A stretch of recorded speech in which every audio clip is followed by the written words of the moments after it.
اعوذ باللہ من الشیطان الرجیم بسم اللہ الرحمن الرحیم۔ پروردگار عالم کا احسان عظیم ہے کہ ہم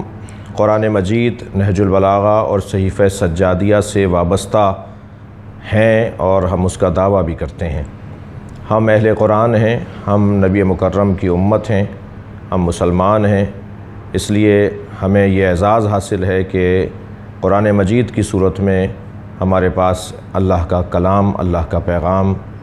اللہ کی جانب سے نازل کردہ ایک ایسا کلام کہ جو معجزہ ہے، یعنی قرآن مجید جو اللہ کا کلام نبی مکرم پہ نازل ہوا،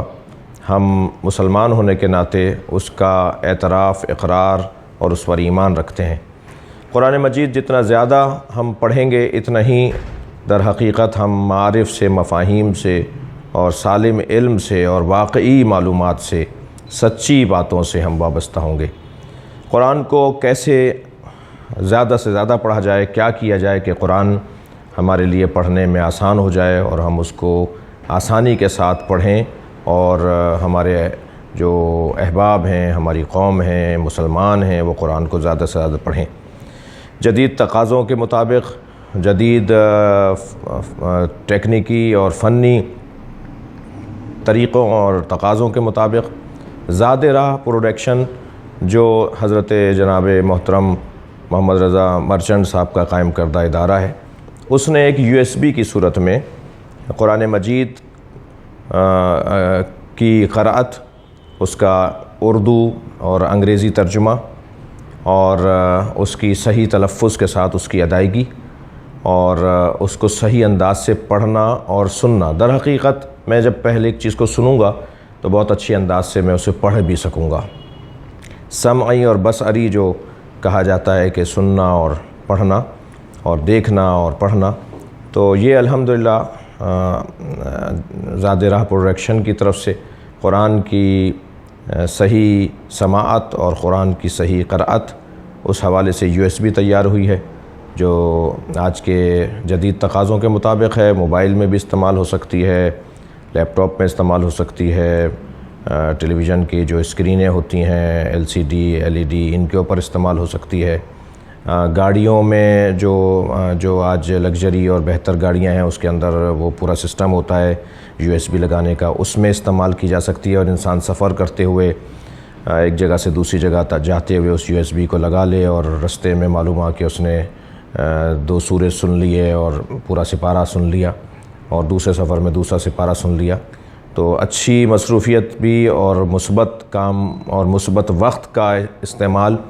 یہ قرآن مجید کے حوالے سے۔ اسی طرح زاد راہ پروڈکشن قابل تعریف ہے، قدردانی ان کا حق ہے کہ انہوں نے اسرار الہی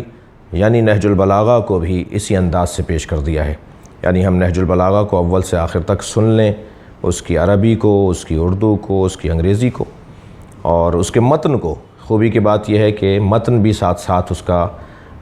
یعنی عربی کا متن بھی ساتھ آ رہا ہوتا ہے، انگریزی کا متن بھی ساتھ دیکھا جا رہا ہوتا ہے اور اردو کا متن بھی۔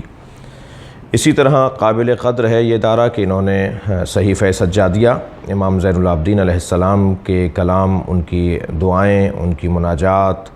وہ جو راز و نیاز اللہ کی بارگاہ میں امام کا ہے، وہ بھی پوری کتاب انہوں نے اس کا ترجمہ، اس کی آواز، اس کو بہترین آواز میں، یعنی جن کے لہجے اور جن کی تلفظ اور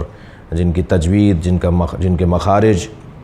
جن کی ادائیگی اچھی ہے، ایسے افراد کو انہوں نے ڈھونڈا، ایسے لہجوں کو انہوں نے تلاش کیا اور الحمدللہ بہترین لب و لہجے میں، بہترین آوازوں میں، بہترین تلفظ اور ادائیگیوں کے ساتھ صحیفہ سجادیہ امام زین العابدین علیہ السلام کے کلام کو بھی عربی متن، اردو متن، انگریزی کا ترجمہ یہ USB کی صورت میں زاد راہ پروڈکشن کے عنوان سے اس ادارے نے پیش کیا ہے۔ قابل قدر ہیں۔ دیکھیے، میں تو یہ سوچتا ہوں کہ اگر کوئی نہج البلاغہ کو پڑھ لے، سن لے اور مولا کے کلام سے آشنا ہو جائے تو اس کے رویے تبدیل ہو جاتے ہیں، اس کی زندگی کے طور طریقے بدل جاتے ہیں۔ اگر ہماری قوم سے مراد ہرگز کوئی مسئلہ کی بات نہیں کر رہا میں، مسلمان اگر ان کلاموں کو، ان الفاظ کو سن لے، پڑھ لے، سمجھ لے تو رویے تبدیل ہو جائیں گے۔ مسئلہ سارا رویوں کا ہے۔ ہمارے ہاں مسئلہ حلیوں کا نہیں ہے. حلیہ اسلام نے حلیے نہیں دیے، اسلام نے رویوں کی طرف توجہ دی ہے. اسلام کا پورا مطمع نظر، اسلام کا پورا جو پیغام ہے وہ ہے رویوں کی تبدیلی. انقلاب رویوں کی تبدیلی کو کہا جاتا ہے. نبی مکرم کی بعثت کا مقصد رویوں کی تبدیلی، کربلا کی قربانی کا مقصد رویوں کی تبدیلی. اگر ہم نے قرآن، نہج البلاغہ اور صحیفہ سجادیہ کو پڑھ لیا، ہمارے رویے تبدیل ہو جائیں گے، رویے بدل جائیں گے، تو انشاءاللہ پوری انسانیت، پورے انسان، پورے شہر، پورے ملک جہاں جہاں ہم رہتے ہیں وہاں امن و امان عام ہوگا، چین سکون عام ہوگا، محبتیں بڑھیں گی، نفرتوں کا خاتمہ ہوگا، معاشی مسائل بہتر ہوں گے، سماجی مسائل بہتر ہوں گے، سیاسی مسائل بہتر ہوں گے، اخلاقیات. ہمارے جو گھر اس وقت تباہی اور بربادیوں کی طرف جا رہے ہیں، جہاں اخلاقیات کی کمزوریاں، جہاں وہی رویوں کا مسئلہ. تو میں امید کرتا ہوں کہ احباب ان تینوں USBوں کو، جو قرآن بھی ہے، نہج البلاغہ بھی اور صحیفہ سجادیہ بھی، ان تینوں کو، ایک اللہ کا کلام، ایک اخ القرآن، ایک اخت القرآن، قرآن، اخ القرآن اور اخت القرآن، تینوں کلاموں کو ماشاءاللہ زاد راہ نے پیش کر دیا ہے. اللہ آپ سب کو، ہم سب کو توفیق دے اسے سننے اور اسے پڑھنے کی.